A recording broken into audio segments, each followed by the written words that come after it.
Hello, আশা করি সবাই ভালো আছেন। আজকে কথা বলবো তাহমিমা আনামের উপন্যাস দ্য গুড মুসলিম উপন্যাস নিয়ে। এটা মূলত একটি ত্রয়ী উপন্যাসের সেকেন্ড পার্ট। প্রথম পার্ট হচ্ছে গোল্ডেন এজ, যেটা লেখা হয়েছে ২০০৭ সালে। দ্বিতীয় পার্ট হচ্ছে দ্য গুড মুসলিম, যেটা লেখা হচ্ছে ২০১১ সালে, এবং তৃতীয়টা হচ্ছে দ্য বোনস অফ গ্রেস, যেটা লেখা হচ্ছে ২০১৬ সালে। এর মধ্যে দ্য গুড মুসলিম বইটি প্রকাশিত হবার পর ২০১১ সালে ম্যান এশিয়ান লিটারেরি প্রাইজের জন্য মনোনীত হয়েছিল। তো কথা বলবো এই উপন্যাসটা, অর্থাৎ দ্য গুড মুসলিম উপন্যাসটা কেমন হয়েছে, এবং এটার ঘটনা প্রবাহ, এবং এর যে চরিত্রগুলো রয়েছে সেগুলার মনস্তাত্ত্বিক দিক এবং লেখকের টুকটাক দৃষ্টিভঙ্গি নিয়ে আমি আমার ব্যক্তিগত মতামত আপনাদের সাথে শেয়ার করব। তো উপন্যাস নিয়ে বলার আগে বলি, লেখকের পরিচিতিটা আর একটু জানা দরকার। সেটা হচ্ছে যে এই লেখক অর্থাৎ তাহমিমা আনাম যুক্তরাজ্য প্রবাসী লেখক। তিনি মূলত হচ্ছেন বাংলার রাজনীতিবিদ এবং লেখক, যিনি আমার দেখা রাজনীতির 50 বছর গ্রন্থটি লিখেছেন সেই লেখক আবুল মনসুর আহমেদের নাতনি। এটা একটা পরিচয়। আর বর্তমান সময়ে আরো সহজ করে যদি তাকে চেনা যায় তাহলে বলবো তিনি হচ্ছে বাংলাদেশের দৈনিক দ্য ডেইলি স্টারের সম্পাদক মাহফুজ আনামের কন্যা। সুতরাং আমরা যারা মোটামুটি খোঁজ খবর রাখি, টুকটাক খোঁজ খবর রাখি যে বাংলাদেশের যারা বড় বড় মানের লোক রয়েছে তারা আসলে কে কোন ধারা রাজনীতি করে, সেটা যদি আমরা টুকটাক খোঁজ খবর রাখি তাহলে সহজেই ধারণা করা যায় যে তাহমিমা আনামও কোন দৃষ্টিভঙ্গিতে কোনো গ্রন্থ লিখতে পারেন, বা লেখার সময় তার দৃষ্টিভঙ্গি কিরকম হতে পারে। সে যাই হোক, আমি মূলত কথা বলবো দ্য গুড মুসলিম বই নিয়ে। এটা মূলত গোল্ডেন এজের দ্বিতীয় পার্ট হলেও এটা আলাদা একটা উপন্যাস হিসেবে পড়ার জন্য কি সুখপাঠ্য।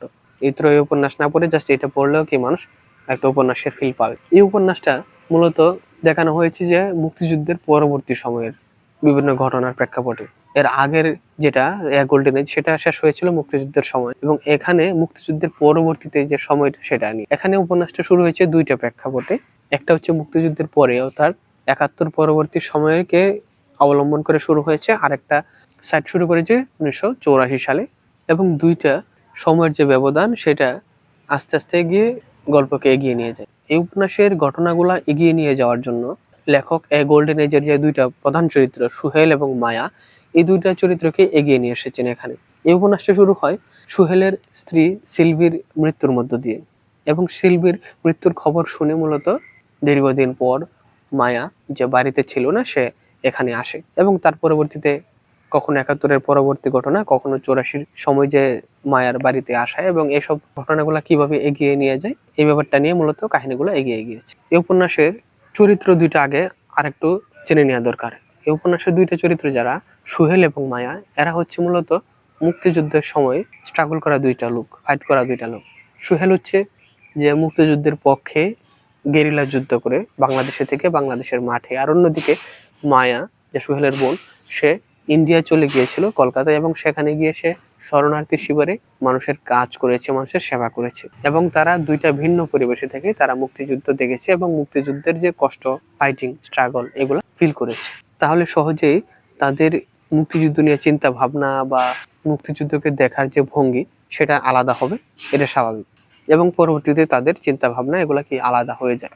এই উপন্যাসের যে দুইটা চরিত্র মূলত প্রধান, এর মধ্যে সুহেল চরিত্রের কথা যদি আমি শুরুতে বলি, সেটা হচ্ছে সে যখন মুক্তিযুদ্ধ শেষ করে বাড়ি ফিরছিল তখন সে একটা পাকিস্তানিদের পরিত্যক্ত ক্যাম্পে পিয়া নামের একটা অন্তঃসত্ত্বা মেয়েকে দেখে, এবং তার সাথে কথা বলার পরে সে আসার সময় একটা চিরকুট দিয়ে আসে যে সেই মেয়ে যদি কোথাও ঠাঁই না পায় তাহলে যেন সোহেলের বাড়িতে এসে আশ্রয় নেয়।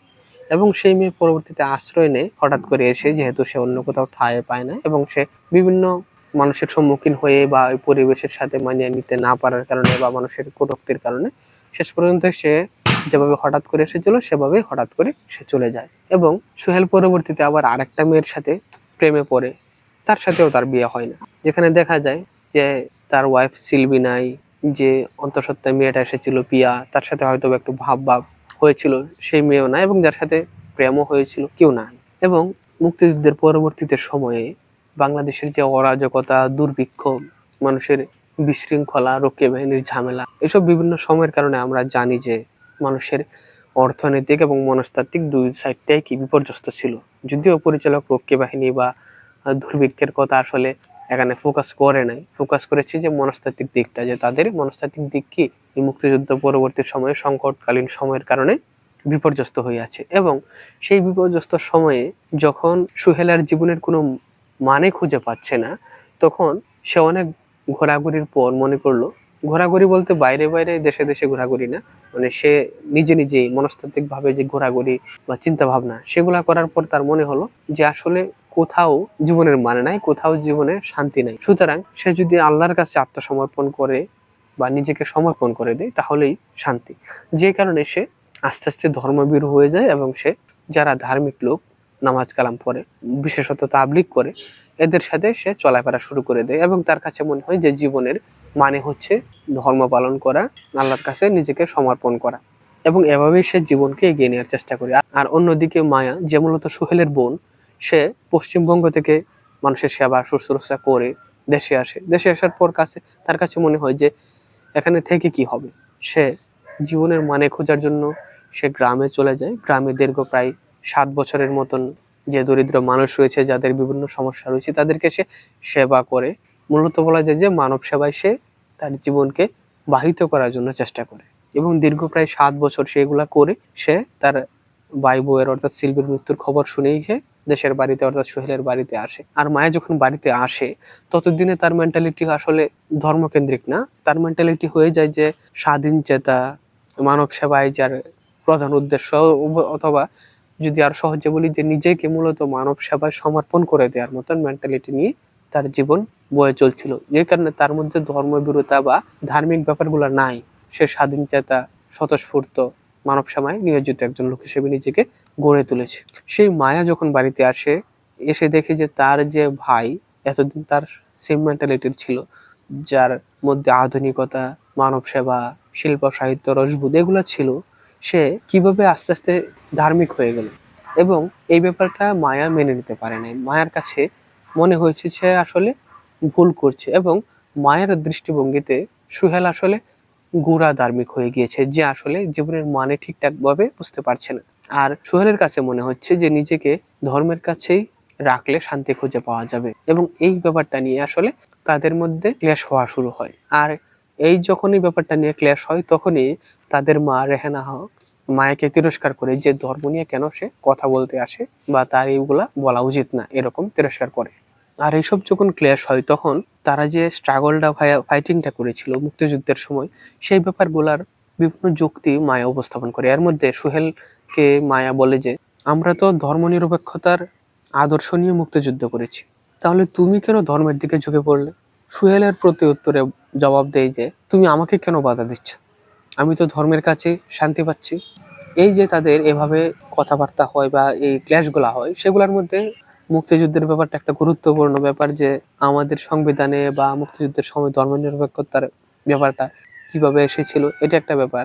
আর অন্যদিকে এসব মুক্তিযুদ্ধ অথবা আধুনিকতা এগুলা বাদ দিয়ে জাস্ট ধর্মের কাছে ফিরে যাওয়ার মনস্তত্ত্বটা, এই দুইটা ব্যাপার কি সামনে এসে গিয়ে এই দুইটা চরিত্রের সাথে সাথে আমরা যখন পাঠকটা পড়ি, তখন আমাদের মনের মধ্যেও কি এসব বিভিন্ন দিক উকি দেয় যে আসলে কি রকম হচ্ছে। এরকম কি আমরা চেয়েছিলাম যে সুহেল এরকম হয়ে যাক, অথবা সুহেলের মতন মানুষেরা এরকম ভাবে বদলে যাক? অন্যদিকে যখন মায়া তার ভাইকে তিরস্কার করে এবং তাদের মা রেহানা মায়াকে তিরস্কার করে যে কেন সে এগুলা নিয়ে বাড়াবাড়ি করতে যায় বা কথা বলতে চায়, তখন রেহানার কথা শুনে অথবা সোহেলের সাথে যুক্তিতর্কের সময় এই ক্ল্যাশের কারণে মায়েরও নিজেকে মাঝে মধ্যে অপরাধী মনে হয়।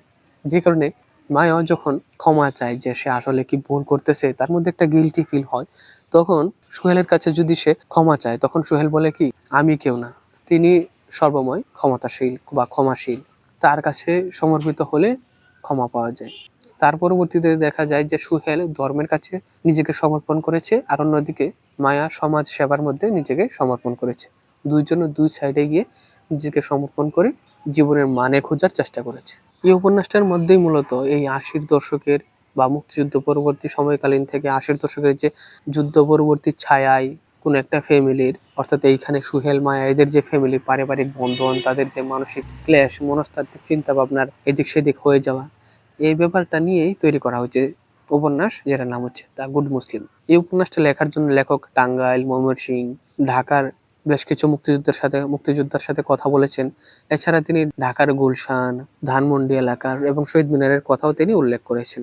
আর এটা যে 80-র দশকের প্রেক্ষাপট বা এইরকম সময়ের ঘটনা, সেটা বোঝানোর জন্য লেখক এখানে এরশাদের শাসনের সময়কালের কিছু দিক তুলে এনেছেন। এছাড়া জাহানারা ইমামের তৈরি করা ঘাতক দালাল নির্মূল কমিটি সেটার কথা উল্লেখ করেছেন, এবং তিনি তাদের চরিত্রকে এগিয়ে নিয়ে গিয়েছেন যেভাবে, সেখানে লেখক কয়েকটা দৃষ্টিভঙ্গি আমাদের সামনে উপস্থাপন করার চেষ্টা করেছেন। সেগুলা হচ্ছে যে মায়ার যে দৃষ্টিভঙ্গি সেটা আসলে সবচেয়ে বেশি পারফেক্ট, কারণ আমরা যারা স্বাধীন দেশ পেয়েছি তারা হচ্ছে মায়ার মতন চিন্তা ভাবনার লোকজন, যারা যারা স্বাধীন চেতা, আধুনিক মনা এবং নিরপেক্ষ ধর্মনিরপেক্ষ দেশের জন্য যুদ্ধের মাধ্যমে দেশ পেয়েছি, সেটা বজায় রাখার জন্য বা সেই দেশের মতন গড়ে তোলার জন্য আমরা এরকম একটা দেশ চাই। আর অন্যদিকে যারা সোহেলের মতন চেঞ্জ হয়ে যায় তারা আসলে সমাজকে এগিয়ে নিতে তেমন পারে না, তারা আসলে গোড়া হয়ে যায়।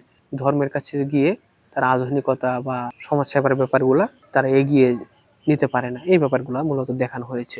এখানে আরেকটা বিষয় হচ্ছে যে আমি শুরুতে বলেছিলাম এই লেখক তাহমিমা নাম হচ্ছে মাহফুজা নামের মেয়ে, যেই কারণে আপনি যদি পুরাটা উপন্যাস পড়েন, পড়ার পরে দেখবেন যে এখানে মূলত আমাদেরকে এই একাত্তরের চেতনা বা এই ধর্মনিরপেক্ষতার যে বয়ানগুলা, সেটা লেখক একটু ভিন্ন আঙ্গিকে আমাদের সামনে আবার নতুন করে তুলে ধরার চেষ্টা করেছেন, যে আমাদের দৃষ্টিভঙ্গি কিরকম হওয়া উচিত লেখকের মতে, এবং আমরা যেন ধর্মনিরপেক্ষতাবাদী দেশ গড়ে তুলি। যদিও বাংলাদেশ 90+% মুসলমানের দেশ, কিন্তু আমরা যেন ধর্মনিরপেক্ষতা, যেটা তখন সংবিধানে অ্যাড করা হয়েছিল, সেটার ব্যাপারেই দেশকে এগিয়ে নিয়ে যায়। এখানে এই উপন্যাসটা লিখতে গিয়ে লেখক তাহমিমা আনাম সে তার মতন এই দৃষ্টিভঙ্গিগুলো তুলে ধরেছেন। এখন আরেকটা বিষয় হচ্ছে এই চরিত্রগুলা তিনি মনস্তাত্ত্বিক দিকটা বেশি গুরুত্ব দিতে চেয়েছেন, এবং মুক্তিযুদ্ধের চেতনা বা চেতনাধারী লোকেরা কেমন দেশ গড়তে চায় সেটা মায়ের চরিত্রের মাধ্যমে আমাদের সামনে উপস্থাপন করতে চেয়েছেন, এবং সোহেলের মতন যারা ধার্মিক তাদেরকে লেখক গোঁড়া হিসেবে বা নিজেকে পিছিয়ে পড়া লোক হিসেবে উপস্থাপন করতে চেয়েছেন। যে কারণে মনে হয় যে কি লেখক এই বাম ধারার রাজনীতি যেটা, সেটার একটা উপস্থাপনা সুন্দর করে আমাদের সামনে ভিন্ন আঙ্গিকে দিতে চেয়েছেন। এখানে আরেকটা বিষয় আমি আরো শেয়ার করি, সেটা হচ্ছে লেখক কিন্তু এই মনস্তাত্ত্বিক দিকটা দেখাতে গিয়ে বা চেতনা বা মুক্তিযুদ্ধ সবের ব্যাপারগুলা চরিত্রের মধ্যে বেশি প্রভাব ফেলতে গিয়ে তাদের যে খাদ্যাভ্যাস চলাফেরা সেই জিনিসটাই ভুলভাবে উপস্থাপন করেছেন। কেননা দেখেন এই বর্তমান সময়েই, অর্থাৎ এই 2025-26-এর সময়েই দেখা যায় যে কি যারা উঠতি বয়সী মেয়ে আছে সবাই না, তারা মূলত মোটামুটি বলে ধরা যায় যে 50% লোক এখন হয়তোবা নিজে নিজে কোথাও আসা যাওয়া করতে পারে, কিন্তু তখনকার সময়ে এই সেই 70-80 দশকের সময়ে এটা আসলে কি সম্ভব না, বা এত সাহস মানুষ দেখায় না, সে যে ফ্যামিলিরই হোক। কিন্তু এখানে মায়া, যে সবসময় শহরে থেকে বড় হয়েছে, সে কিভাবে হঠাৎ করে গ্রামে চলে যায়, এটা একটা বেমানার ব্যাপার। আরেকটা হচ্ছে এই যে তাদের খাদ্যাভ্যাস, বাংলাদেশের আগে হোক বা বর্তমানে হোক সবাই কিন্তু মাছ, গোস্ত, ডাল এসব খাবারই বা বর্তমানে কোল্ড ড্রিঙ্কস এগুলো অ্যাড করে বিভিন্ন অনুষ্ঠান, বিয়ে বাড়ি এসবে খাবার দাবার দেওয়া হয়। কিন্তু এখানে দেখেন যখন সোহেল বিয়ে করেছিল তখন তাদের বিয়ের অনুষ্ঠানে কি দিয়েছিল? আলুর দম, লুচি। সেগুলা কি কেউ অন্ততপক্ষে বাংলাদেশে কোনো অনুষ্ঠানে দেয়? দেয় না। সুতরাং তারা মূলত ওই বিদেশ থাকার কারণে বাংলাদেশের মানুষের খাদ্যাভ্যাসটা ঠিকঠাক জানে না। সুতরাং এখানে এই উপন্যাসের একটা বড় নেগেটিভ সাইড এটা। আরেকটা ব্যাপার হচ্ছে এই বর্তমান সময়েও আমি যেটা মনে করি যে কেউ যদি লং জার্নি করে, তাহলে সে বিভিন্ন জায়গা থেকে যদি বাইরে থেকে খাবার নিয়ে আসে অথবা রাস্তাঘাট থেকে খাবার খায়, তাহলে সেগুলা এরকম খাবার খাবে বেশিরভাগ ক্ষেত্রেই যারা একটু সচেতন বা স্বাধীনচেতা দেখানোর চেষ্টা করে, যেগুলো আপনার ফাস্ট ফুড টাইপের খাবার অথবা শুকনো খাবার টাইপের খাবার।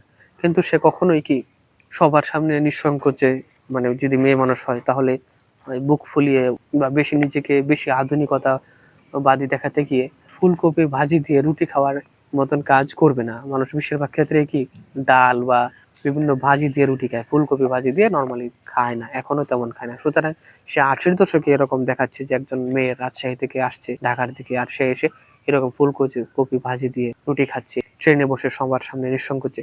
এইগুলা কি লেখকের যে খাবার দাবার নিয়ে, বাংলার মানুষের খাবার দাবার নিয়ে যে অজ্ঞতা, সেই ব্যাপারটাই কি ফুটিয়ে তোলে। যে কারণে দেখা যায় যে এই উপন্যাসে আসলে লেখক কি দৃষ্টিভঙ্গিতে চরিত্রগুলা দেখছেন, তার দৃষ্টিভঙ্গিতে মুসলমানরা কিরকম, এই ব্যাপারটাই বেশি তুলে এনেছেন।